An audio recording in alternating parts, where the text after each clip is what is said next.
What's going on, everyone? Welcome to another edition of the Victory Life Legacy Spotlight Show. Today, I have a Hall of Fame person and a Hall of Fame journalist, a guy I grew up watching, reading his information. He covered me and so many Virginia high school, college, and even NFL player greats, standout performers. I have none other than my guy, who I have so much respect for, David Teel, the great David Teel. David, how you doing? I'm doing great, Dwight. Thanks for having me. Good afternoon. Hey, good afternoon, man. This is an honor for me. So, as I mentioned, I remember you, the Daily Press, growing up in Hampton and Newport News. I lived in Newport News, but moved to Hampton when I was young. And I remember running home, my dad, the Sunday paper. And then when I got to high school, reading the write-ups. You covered so many great players. And we're going to talk about that. But I want to start off, basically go way back to, your childhood, your family. What got you Sure. into this world we call journalism and media coverage? Well, first of all, Dwight, I'm thrilled to do this and just thrilled to have watched you over the years and what you have done since Virginia Tech with the Vicktory legacy and all the services you're providing young people up in your area. And I also noticed I was doing my research today and I was looking at your staff, and you have a proud Meredith graduate on your staff, Sherry, and my wife went to Meredith. So shout out to good old Meredith College in Raleigh, North Carolina, man. Yes, sir. But to answer your question, and that question makes it fitting that we're doing this just a week after Father's Day. Like many young people, I was influenced by a parent, and in this particular case, career-wise, by my dad. I was a 9-year-old sports addict who spent far too much time glued to the television watching ball games. And my dad, every morning before he went to work, I would still be asleep, and he would slide the sports section of the morning newspaper under my pillow so I could wake up in the morning and read the box scores and see who had won. And one day he just got frustrated with how much time I was spending in front of the television. He knew I loved newspapers and such. So he handed me a piece of notebook paper and a pencil and said, "Why don't you write about what you are watching?" And so there I was in late 1968, not even 10 years old, and in very tortured cursive, I'm writing about football playoff games involving my beloved Baltimore Colts. That's how old I am. Not Indianapolis Colts, dude. This is the Baltimore Colts. And I mean, and my wife, bless her, some of these things for some reason they survive these pieces of notebook paper, and my wife found them, and a couple of them are framed in our living room. It's just Wow. kind of a family treasure. And literally, Dwight, I've been doing it ever since. I wrote for the school paper in junior high and in high school and at James Madison. And I was blessed enough to get a newspaper job immediately out of college in 1981. It's the only job I've ever wanted. It's the only job I've ever had. And it's probably the only job for which I'm qualified. Well, David, no, I do want to ask you this because I had quite a few people who DM me and text me when I made the announcement you were going to be on, and I got some great questions. One of the questions I'm going to ask you based on what you just said is, I know you do some 5K, some marathon running, right? Well, I used to. I was a habitual daily distance runner for a lot of years, decades. And I've done one marathon, did the New York Marathon in '89, never had the desire to do it again. That was a hard slog, man. I've done a couple halves since then, but Dwight, I'm 62, and my left knee and my left foot have been barking at me for a while, and I've become a convert to the Peloton. I climb aboard that sucker every morning and do my best to wear it out and keep my old self in shape. Well, you're still in great shape, man, and you look great. And I'll just say this: when some of the questions I got was, people know you used to run or you have run marathons and distance running, but you cover sports so great. During your childhood, high school time, did you ever, flirt with sports? Did you play anything? Baseball, basketball, anything, tennis? I mean, did you Yeah. play yourself? Yeah, well, very poorly, but I played high school JV and varsity basketball, did a season in JV soccer, got cut from the JV baseball team. But that was pretty much the extent of it, and played a lot of intramurals at James Madison. Yeah, great school too. I remember they recruited me. I just did some work with the JMU Black Alumni Association on mental health, and that's a great group of people, except for one Saturday afternoon in Blacksburg. Dwight, newsflash, nobody recruited me for sports. Well, speaking of sports and recruiting, and now we can jump into what really made your work so special for me and so many guys like Ahmad Hawkins and just so many great guys. I remember, the Daily Press staff. I've had a lot of guys on this show, not just from the Tidewater area, but from the state of Virginia. And many of them played sports from the mid 80s to the early 2000s. And many of the guys from the peninsula and even the South Side agree with me when I say that mid 80s to the early 2000s was the golden era of peninsula and South Side high school sports. You're talking about so many great people, stadiums filled. You covered for the Daily Press at that time some of the best athletes and games of all time. And I'm not going to ask you to pick one, but before we talk about some of the athletes, you have a way of writing where you take us there, you give your thoughts, but it never seems biased. Is that something, because now, you got these shows on First Take, everybody thinks they can do what you do. You have these podcasters and everybody's taking hot takes, and it is what it is. It's today's journalism, today's media, but you have a way of taking us there and seeming neutral, but giving insight without being biased. When did you pick that up? Is that a trait you learned in grad school, or is that just something that's your style? Where's that come from? Well, it is something I learned from my professors at James Madison. Now, as a columnist, I am paid to offer opinion, but I always try to make that informed opinion and do my homework and do my research, and certainly not to make it biased. I assure you that most, or not most, but many Virginia Tech fans are convinced that I went to UVA and I have a second residence in Charlottesville. And similarly, there's a lot of UVA fans out there who think my home is built out of Hokie stone.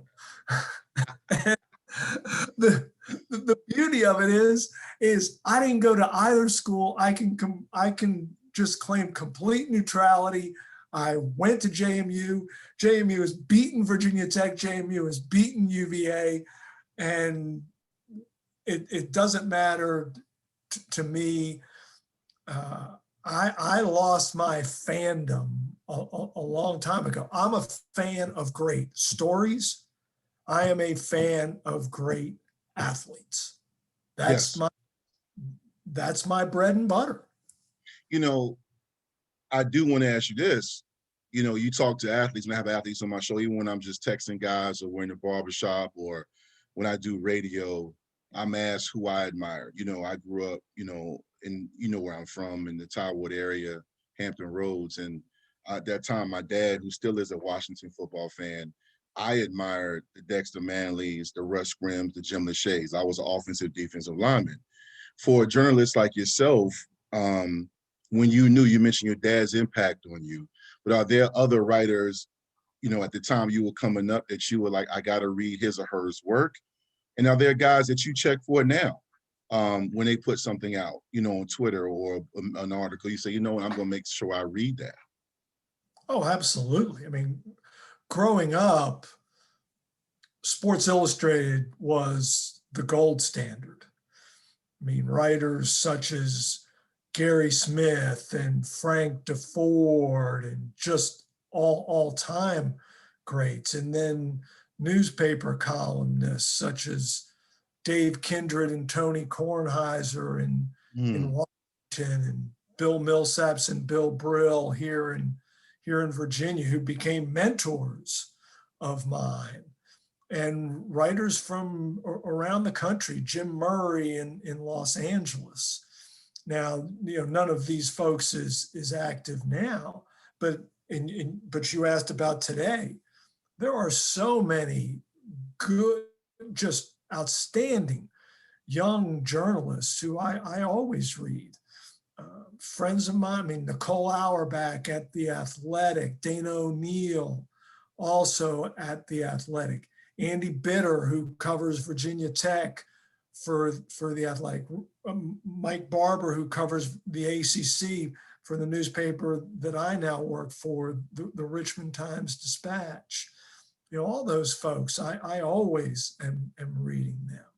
Yeah, and I love a lot of those guys you mentioned too, especially shout out my guy, Mike Barber, that's my guy, and Andy Bitter. You three together have kept me relevant. I don't know if you even remember, but you did a feature a long time ago in 2007 about Terry Kirby and I and how we were giving back. And I think that Virginia Tech Hokies were playing UVA that week. And that's exactly right. You have a great memory. And they were playing UVA. And I was honored that you reached out to me. And also I was honored to be featured with Terry Kirby, because to me, he's one of the best athletes I've ever seen, not just in football, but in basketball as well. Great person as well. And I was kind of still new to Twitter, and I got on Twitter and you shared the article, and all of a sudden things just escalated where I'm on Twitter in a whole new world. But you brought me into the Hokie Nation. Everybody's, oh, there's, because at that time I wasn't as active, but you seem to do that with a lot of guys. When you look at journalism now, and this is not a hot take, I'm just curious. I would ask you this question even if you and I were having a drink. When you look at journalism now, we have so much access with Twitter, with the message boards and websites and news stations and Instagram. It is what it is. Do you feel like it has increased our awareness and insight with sports, or somewhat saturated because everybody's got an opinion? Because I've seen you. I've done ACC Media Day with Kyle Bailey. And I've seen you crouched up in the corner with your laptop, putting out stories in the hallway. I spoke to you, just gave me a head nod because you had to get the story out. I know how hard you, Andy, and Mike, and all the people work. But at the same time, I've seen the other side where I know there are people out here who are just trying to get viewership, likes, and get a following because whether it's money or just attention. Do you feel like the increased access we have has saturated, or there's still not only a need for it, but also we still appreciate it, us fans? So you still think it's hurting the product, the new increased awareness and exposure? Well, certainly, Dwight, fans have more options than ever in terms of finding their news. Just as someone who's interested in entertainment or politics or really any genre, that they have more options out there. And everyone has to make choices as to what media they are going to consume. My frustration, first of all, social media has been so beneficial to all journalists because it gives us a larger audience. Our work is exposed to more people, or at least offered to more people. But social media also, to a large degree, lacks accountability. And people can just essentially throw things against the wall, and it might stick and it might not. But if it doesn't, no one will ever remember because it was just a tweet, and I tweet 100 times a day, and it'll get lost in the clutter. I'm old. I can't operate like that. I just can't. I mean, there have been times when I've known that I have information that no one else has, and I'm about to tweet it out. And literally, and I'm not exaggerating, my hand will shake. I'm thinking, you better make darn sure, you better go back and triple check this and make darn sure you're right. Because if you're not, your credibility is going to suffer. And that's all I have as a journalist in my mind, is credibility. If I lose that, I don't know how to get it back. And there's a part of me that wishes more people kind of took that approach. Not to say I'm unique in that approach, but I just wish more folks did. I do too, especially having a famous cousin and other friends who are still actively in the spotlight. There was a rumor about 2 months ago I woke up to where people were saying Mike Vick was taking the head coaching job at Norfolk State. And I got 7 DM messages in Twitter, hey, is this true? Is this true? And I mean, I'm just waking up to it. And I'm like, what? No, why would he? Not that he wouldn't, but Mike knows how hard coaching is. So I immediately called him. I said, I texted him. I said, hey, can you talk? He said, yeah, call me. And he was shocked. He said, who in the world said this? And I said, it's all over Twitter. And he was like, first of all, if I was going to get into coaching, you would be the first to know because I would need your help. And then he said, I don't have any needs or time for that. And we just laughed about it. He said, do me a favor and just tweet. It's not true. So, it's just amazing what gets out there. But David, similar question with coaching. As you know, I played for, you talk about the golden era and also how journalism and media coverage has changed the last 20 years. Same thing with high school and college coaching. I played for Mike Smith. I played for Coach Frank Beamer. And, I was a backup role player, but I played for Coach Brower in basketball. Also had a relationship with Coach Kurt Newsom. And I competed against Coach Kozlowski. But when it comes to guys like that, I forget his name now, but the coach just retired in football from William & Mary. Jimmy Laycock. Yeah. And guys like him, Coach K just recently announced his retirement coming up, Coach Roy Williams. I know we got some great coaches right now, but I don't know, you can agree or disagree, but do you feel like we will never, I mean, obviously I named some phenomenal Hall of Fame coaches, but at the end of the day, the tenure, the consistency, do you think we'll ever see a run like that again with coaches like Coach Mike Smith, who's still coaching, by the way? And then even Coach Frank Beamer, who I love to death, and Bud Foster, who was like the guy at Florida State, Mickey, who was a coordinator. Mickey Andrews for 30 years. Is that an era that we won't see again? It seems unlikely to me. You never say never, but coaching has become such a grind and such literally a 24/7 occupation. And we've been talking about social media, and the scrutiny that comes with it is relentless. And so much of our sports landscape, particularly on the college front, is changing with name, image, and likeness and the transfer portal. And that just adds to the responsibility.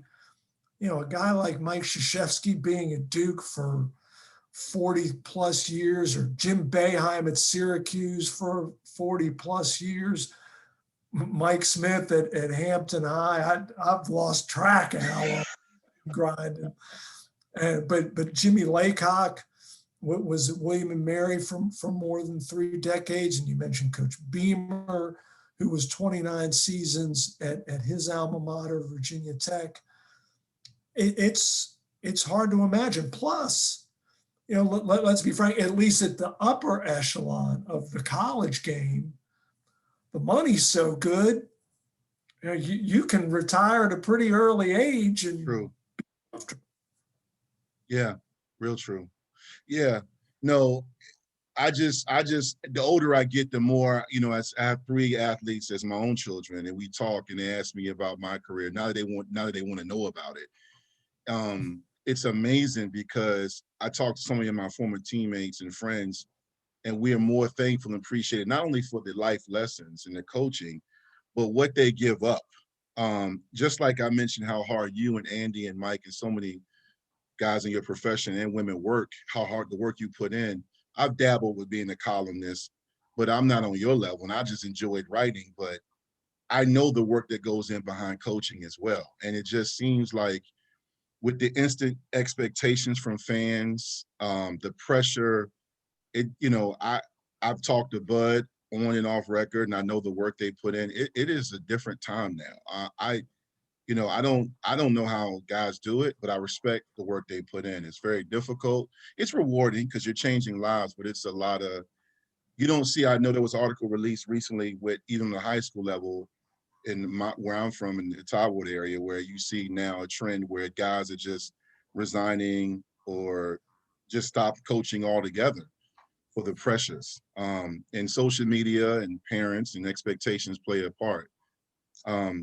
David, I do want to ask you though, some fun questions. So you covered some of the greatest athletes in the history of sports. So I got another question. And again, you're the first guest I've ever had. I took questions because people were like, hey, ask him this. This is if I tweak this right now, I promise you my phone will blow up, because every time this comes up, I get asked and then people go crazy. So there's always, until the end of time, going to be a debate.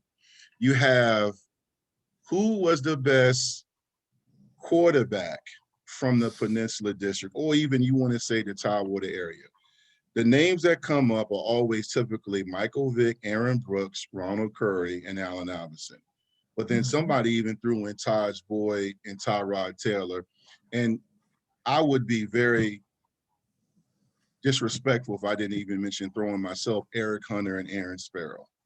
I've always said you can't really answer this question because it's opinionated, yet it's also difficult. Different eras, different times. But when you covered those guys and you watched them play, what do you? I don't want to put you on the spot, but when it comes to the elite, the best one, if you were starting we're just talking high school. We don't need to go into college. Right. Ronald Curry, Mike Vick, Eric Hunter. I mean, you know, you can even throw in Brian Randall. Who are you taking? Because every time I put this on Twitter, people, oh my God, Allen Iverson. And I'm like, yeah, but Ronald Curry, when you had 79 touchdowns. I mean, and my dad, who went to Huntington High School, he always, because when you guys came out with that Daily Press 100, that started Walter Bowser. Yeah, he always brings up Walter Bowser and Leroy Keys. Yeah. So again, you've seen it all pretty much. I got you on my show. I never got a chance to ask you this, and you never chime in on Twitter, but who are you taking, or who do you give the edge to? Ronald. Why is that? And there's a couple different reasons. I saw Ronald play more than I saw the other cats. So that's part of it. And the reason I saw Ronald play more is because the Crabbers were so dominant and were always in postseason and on the big stage. And Ronald was at his best in those games. And he owned the field. Now you can make the case that Ronald was surrounded by better talent, because he was, but he made those guys around him a lot better too. Yes, he did. Did he make him better? Darn right. But did he make them better? Oh my gracious, yes. Bobby Bowden told me when Ronald was playing high school ball, he said, that's the best high school quarterback I've ever seen. Mm. That's amazing.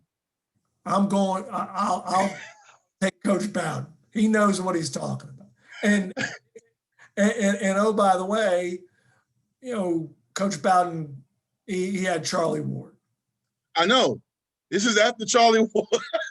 Correct. That was after Charlie Ward. It's because everybody was trying to figure out, because Charlie Ward had done the two-sport thing, SU, and everyone was trying to figure out, that was the parlor game. What's Ronald going to do? Is he going to do hoops? Is he going to do football? Is he going to try to do both? And it was just crazy. Even now, there's still some talented yet to come, talented players who just finished playing. It's the beauty of sports. There's always a new face, a new story. But when I take moments to reflect or, get caught up in the nostalgia of my time or even shortly thereafter, and you think about, in my years, in my 4 years in the Peninsula, in the Hampton Roads region, it was Aaron Brooks and Allen Iverson. And then right after that, you had Michael Vick and Ronald Curry. And Michael Vick was no slouch at all. And then right after that, you get Taj Boyd and Tyrod Taylor. I mean, it was a special time. And we're not even mentioning some of the skilled players and kick returners. But I do want to ask you about Iverson. I saw you obviously on his, I don't know if it was a 30 for 30 or the other one. He was two. He had one on Showtime. Which one were you on? I was definitely on the 30 for 30. Dwight, I've done more Allen Iverson interviews in my life. I know. It's almost like you need a retainer fee. Every time I see an Iverson story, I see you on there. And I said, there's David. But were you, and this is just me asking, when you look at, I mentioned my cousin Michael, and you saw what he did at Tech, and his birthday was yesterday. And then you look at what Allen Iverson did and other guys like it, but we'll just stick with those two. Were you surprised that Mike, because he wasn't so much overshadowed, it was just that Hampton was so great. Were you surprised? I'll start off with Mike first and Iverson. Were you surprised when he got to Virginia Tech and took off and became a Heisman finalist and became one of the most dynamic quarterbacks in the history of college football? Somewhat, Dwight, because remember, he was redshirted in 98. So out of sight, out of mind almost. Because there he is spending the 98 season under wraps. You don't see him on the field competing. So there's no concept of how he matches up against college competition. But mercy, it did not take long in 99. It did. Not at all. And what about Iverson, AKA Bubba Chuck? I mean, right. I think I knew, but then again, I mean, you again, like Mike, I've talked to both of them. I talked to Iverson when he first got out, when he was on house arrest and he was doing the GED program. I remember I went over there to see him. And he was telling me, he was like, Big Vic, that's what a lot of guys back home call me. I had to go through what I had to go through. And Mike was also on this Victory Life Legacy Spotlight. And he told me this on my show, as well as many times when he first got out. He said the same thing. I had to go through that experience to become the person I am now, which by both of them saying that, not scripted, that's heartfelt stuff because there was no cameras around, was intriguing. I think their stories are both just crazy examples of resiliency and the will to recover. And I think sometimes we miss that we focus so much on the athletic gifts, we miss that they both came out of a situation. When you look at Iverson, we knew, and this is before social media, so imagine if he came out now. But when you talk about Allen Iverson, you covered him. Like I said, you've been on many shows. What do you think, and this is a tricky question, just honest, what do you think is the most unique thing about Iverson? Not so much his ability, his gifts, but just him and what he's been through and what he was able to accomplish. Dude is fearless. I mean, what was he? $155 soaking wet? Right? Yeah. And he crack you as a safety. He wasn't afraid. And then you watch him in the NBA and going to the rack, and obviously among the trees, unafraid. Knock him down, knock the crap out of him. And he would always get up. And that was not only on the court or on the field, but as it turned out, as you just referenced, it was true in life as well. Mm-hmm. Because he got the crap knocked out of him. Yes. He got sent away. Yeah. And for a fight when he was a minor. Yeah. I mean, come on. Were you surprised by that, David? When you know, were you? Because I remember me and him are the same year, and I remember being at home in Hampton in my living room, and the verdict came out. I was a kid, but I was a young man, and I was just like looking at my dad, and I was in disbelief. I mean, were you surprised? I was surprised it got to that, but what happened, Dwight, was, and I'm not a legal scholar, I didn't go to law school, but letting that young man be tried by the bench instead of by a jury was a colossal mistake. Because that was an old school, hard-edged judge determining that young man's fate. He was not judged by a jury of his peers. And I believe had a jury been ruling on that case, would Allen Iverson maybe have been convicted of a lesser crime? Probably. Would he have been sent away? I mean, that sentence was all but 5 years. 5 years that judge wanted to put him away. Wow. It's preposterous. Yeah. Well, thank God he recovered, and he inspired a whole new generation of players. Some of them are still playing now. Many of them still talk about him. Same thing with guys like Mike Vick. I mean, Tech is still getting recruits when they mention his name, which is remarkable because, I mean, he played, seems like eons ago. But speaking of that, David, when you talk about athletes you cover, it's just a personal question. I've asked coaches this question too. When you're in the press box, and I've been up there with you, and when you're on the sideline and you saw the 1995 Virginia Tech comeback over UVA, you also saw the 1998 one when UVA did the same thing to us, or Aaron any Brooks. other game. Yeah, Aaron Brooks to Ahmad Hawkins. When you see, you've covered Olympics, you've covered Final Fours.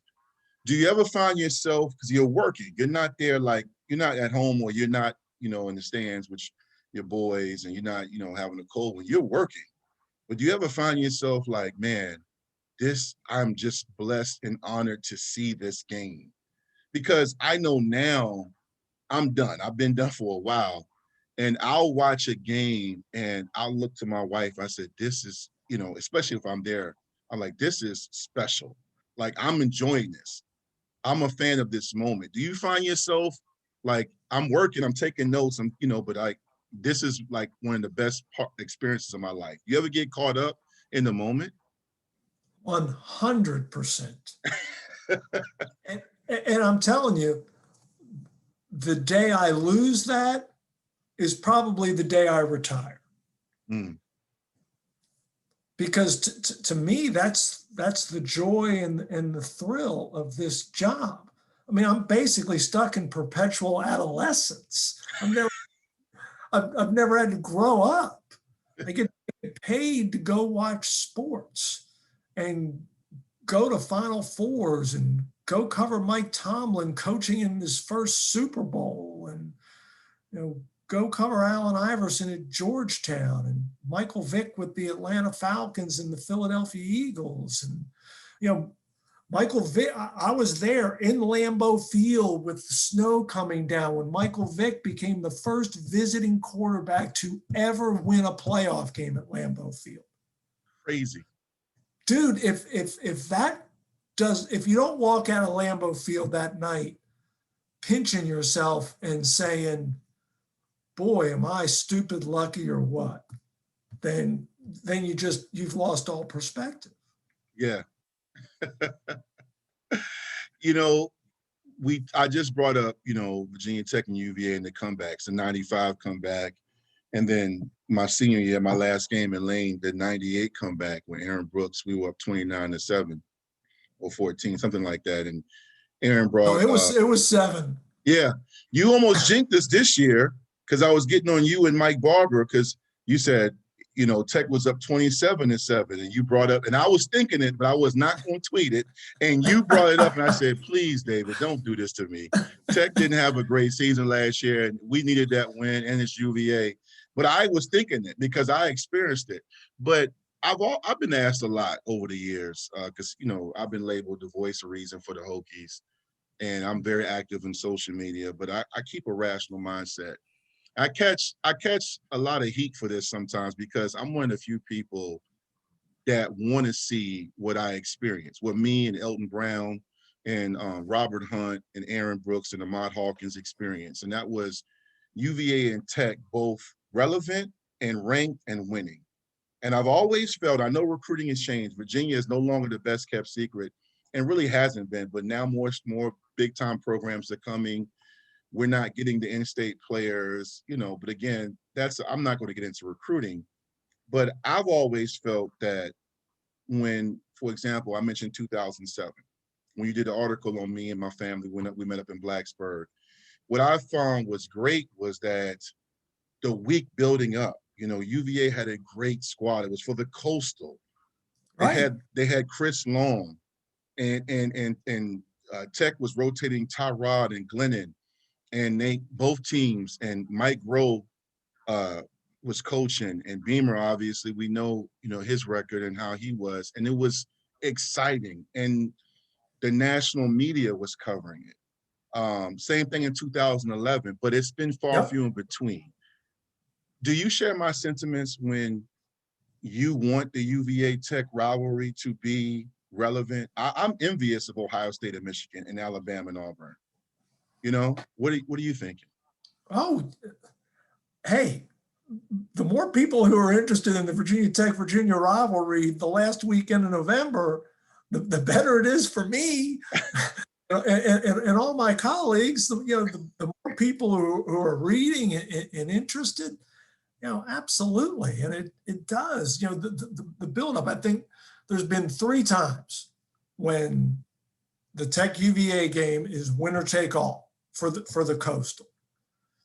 And, Tech has done well in those games, but no, it's great when that happens. And then when UVA won the Coastal a couple years ago, that's the rivalry needs that. I mean, as much as this will make, Tech people cringe, the rivalry doesn't need another team or one of the teams winning 10, 12, 15 games in a row. That's not a rivalry anymore. Well, yeah. Well, Norm Wood, I'm sure he won't mind me sharing this. That's my guy too, man. And we would text, and he's had me on some of the stuff he's done, and he's interviewed me. And Marcus Higgins, he's like you. He's class personified. That's my brother. Him, Ahmad and I, we're very close, and Elton Brown. Those are three UVA guys. And we always, especially me and Ahmad and Biscuit, we will text before and after the game. And we have very intimate conversations because we're close. Those are my little brothers. And people get upset, some of my Hokie Nation followers, because I can appreciate greatness and I want to see it where it's relevant, because Norm Wood and I talked about it. I don't think outside of Blacksburg and Charlottesville or the Commonwealth, people are going to get excited to see 2 5-5 football teams. I don't think, I think it's, and not quite frankly, I think it's embarrassing at times, because our state and those both programs are better than that. That's just my 2 cents on it. So I just wanted to know your thoughts, because you've covered other rivalries and you've seen some of the best moments in sports history. I never really asked you that question, but more people I talk to, I feel like other guys like yourself get it too. When you look at some of those players you've covered in the rivalry, UVA and Tech, who are some of your favorite? We talked about Mike. What are some of your favorite moments, in the Virginia Tech UVA game, or even players you've covered? I'm a big fan of Anthony Poindexter. I think he's one of the most underappreciated players in UVA history. But for you, who are some of those guys? Great. Well, I go, the Barber brothers, how good were they? And then the Druckenmiller comeback in 95 at Scott Stadium. And, how great was that? Jermaine Holmes there late. And that was the Hokies team that, that won the Big East for the first time and went to the Sugar Bowl against Texas and won the game. Those are moments you always recall. Yeah. Do you I know you're with the Richmond Times-Dispatch now. What are some of the things coming up this upcoming season that you'll be covering besides the 2 programs I mentioned? Are there other universities, other sporting events you'll be covering? Oh, sure. You look at the Commonwealth as a whole. And JMU is going to be, you would think, chasing another national championship. They made the semifinals this past spring. It wasn't that long ago. We had spring football at the FCS level. So you got to think that the Dukes are going to be right there in the mix. Liberty had a great season last year. I'm interested to see how the Flames can build on that. Again, not to bring back painful memories for you, that didn't go so well in Wayne Stadium last season. But Malik Willis and that crew, that guy can ball now. He can play. There's a reason he originally signed with Auburn and originally, committed to Power 5 or to a Power 5 school. So I'm interested to see how they do. Old Dominion down here in the 757, they didn't play last season. 2 or 3 programs in the entire country that did not play football. And they have a brand new coach in Ricky Ronnie, who's previously the offensive coordinator at Penn State. Very curious to see what becomes of the Monarchs in Ronnie's first season. Yeah. No, you know what? It's interesting because for me, I can laugh about the Liberty loss now, but that was a painful Saturday. But at the same time, again, I'm a perspective person. I like to look at things and kind of appreciate the moment too. I know it sounds deep, but I'm just being honest. Like, I think it's great for the Commonwealth, the fact that ODU is good and Liberty had a great season. And JMU is, to be frank, it got a very great program in football. They've won the national championship. Because I remember, again, I'm old. I remember in the 90s and 80s, it was UVA. Tech, had some moments, but UVA, when I was being recruited, they were the premier school, and the other schools were 1AA. ODU didn't even have a football team, neither did Liberty. So I have 2 masters from Liberty. So I think it's cool, because I think having If you're an athlete, you have other options now, and I think it's great. And I think it's great for the Commonwealth, and I think it's great for competition and recruiting. It is what it is because everybody can't go to Virginia Tech and UVA. David, when you talk about all the sporting events you covered, I posted about you and you supporting Victory Life a few years ago. But, I went back and did my research. I have a bucket list to go to the Super Bowl, but you've covered the Super Bowl, Olympics, which we have the Olympics this year, Final Fours. You've covered Hall of Fame coaches. You and I just talked a few minutes ago about being in the moment and being a fan. I'm just curious, as a fan, what is the best sporting event to go to / cover? Because not too many men, or women in your profession, can say they've covered Olympics, World Games, even court hearings and stuff with drama. And then you have, Super Bowls and Green Bay, Lambeau Field. What is the place that you will hold? That's the pinned moment in your life. Yeah, you pin a tweet. What's that pinned moment? You said, okay, this was the best to cover. Well, a pinned moment, if you're just talking about one moment, one singular competition, it was Duke, Kentucky, the 92 NCAA East Regional Final. Duke is the reigning national champion. Kentucky's ahead by 1 point in overtime.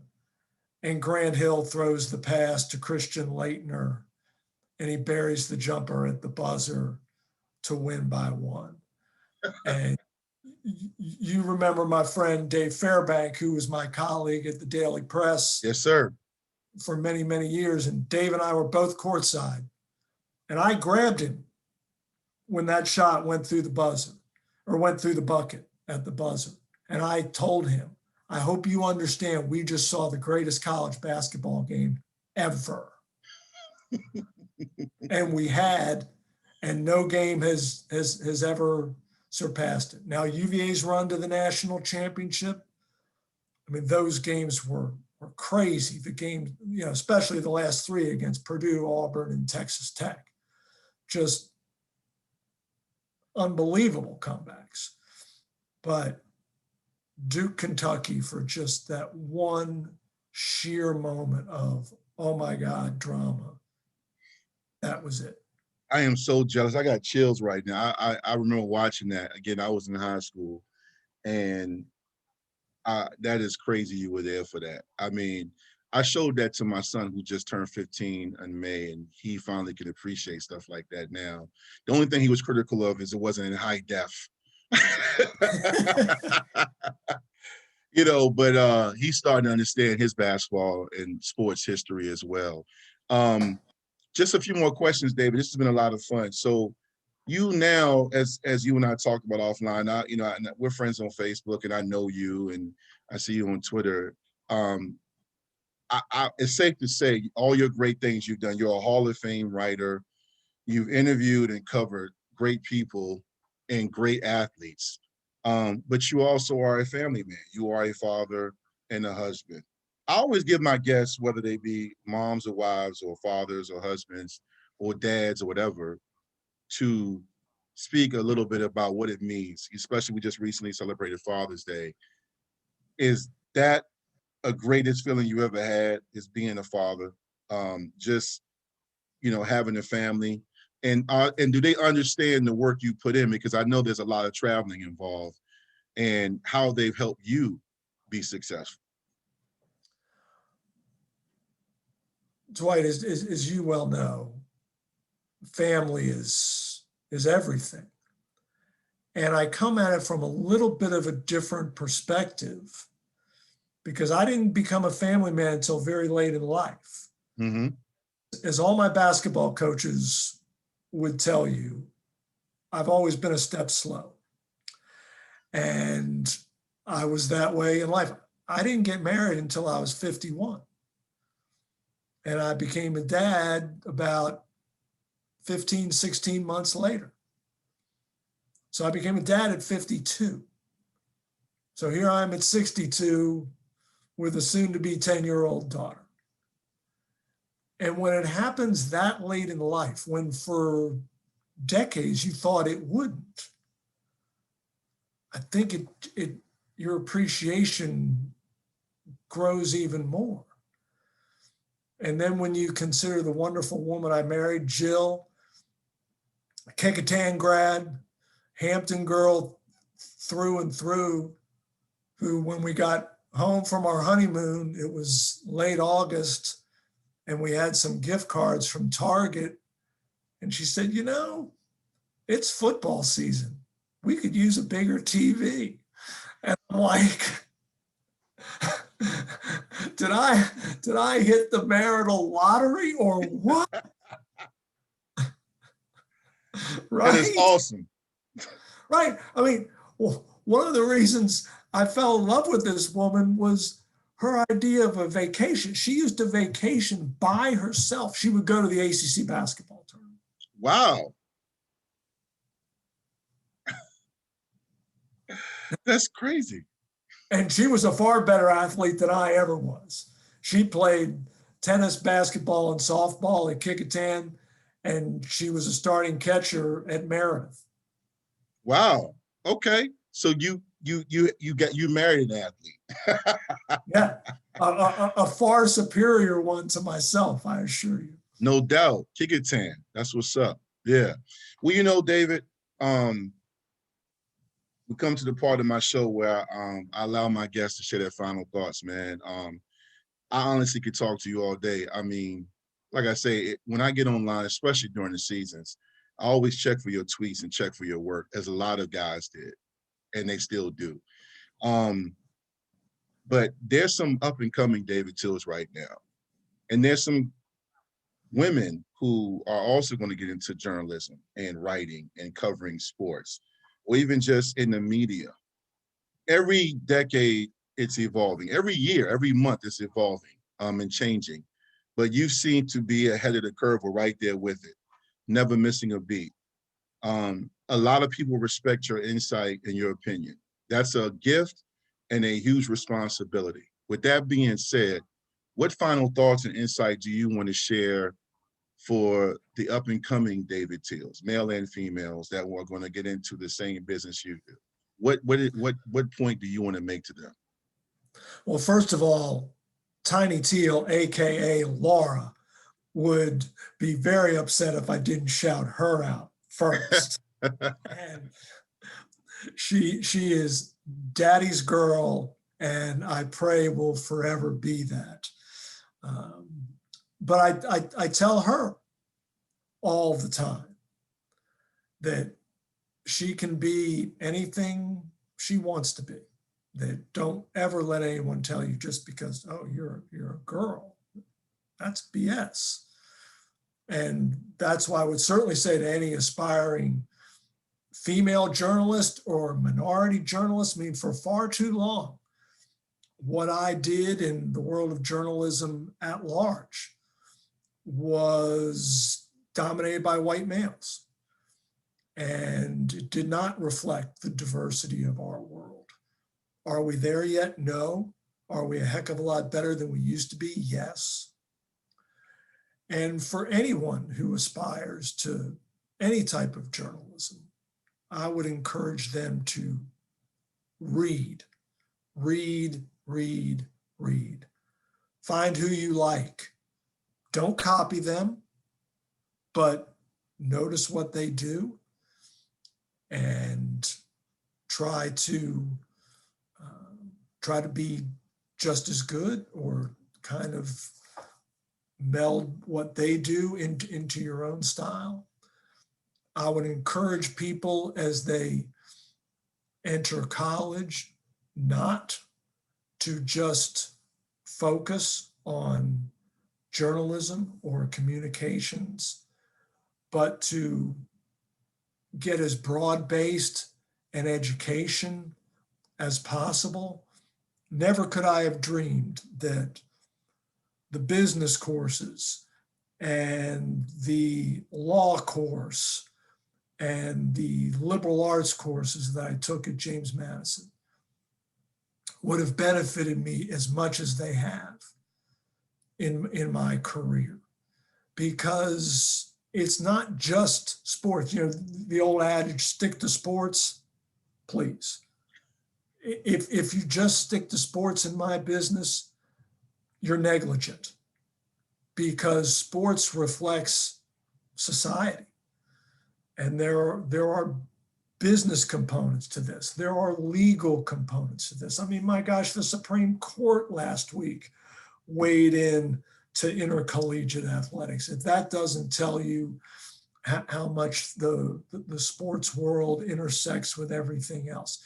And as we saw during the pandemic, and ever since George Floyd and all the racial tensions that we've seen in the country and all the debate, and just it's been so healthy and so encouraging.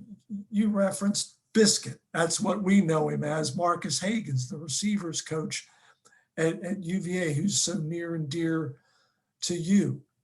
I talked to him about during the past season about how he spent so much time talking with his guys, his receiver room, about the issues of the day. And that's healthy. That needs to happen all the time, no matter what the issues are. And that's why I always encourage anyone who's going to college to study politics, study the liberal arts, study business, study the law. You can't do everything, but you can sample a little bit of everything. And I just think that's so very important. No, wow. And I agree. And thank you for the reminder for those who don't know, and thank you for the wise words and insight. And most importantly, thank you for being you. I speak for a lot of guys that play sports that appreciate your work. You know this, but guys that played when I played, before when I played, and even after I played, the media and athletes is not always a healthy relationship. You don't say. And for coaches. So, you're one of the few guys who I know, the coaches I played for, going back to the great Mike Smith and God rest his soul, Coach Danny Mitchell, and other guys, they appreciate your work. And you mentioned Dave Fairbank. Shout out to Dave. I remember seeing him on the Daily Press too. He's another classy guy. All you guys, David Johnson, Norm Wood, I appreciate the Daily Press, along with Channel 5, which is now Channel 48, was our go-to during the golden era. But David, I know this is not going to be the last time we speak, but for this show and the people that support you, we say thank you. And I appreciate you for everything you've done for the sports, for media, for columnists. It's just great to have you on. It's an honor, man. And I just want to say this, like I say every episode, no matter what you do, no matter where you go, make sure you have an impact and you leave a great legacy. Thank you, David Teel. I appreciate you. My pleasure. Thanks for having me, Dwight. Yes, sir.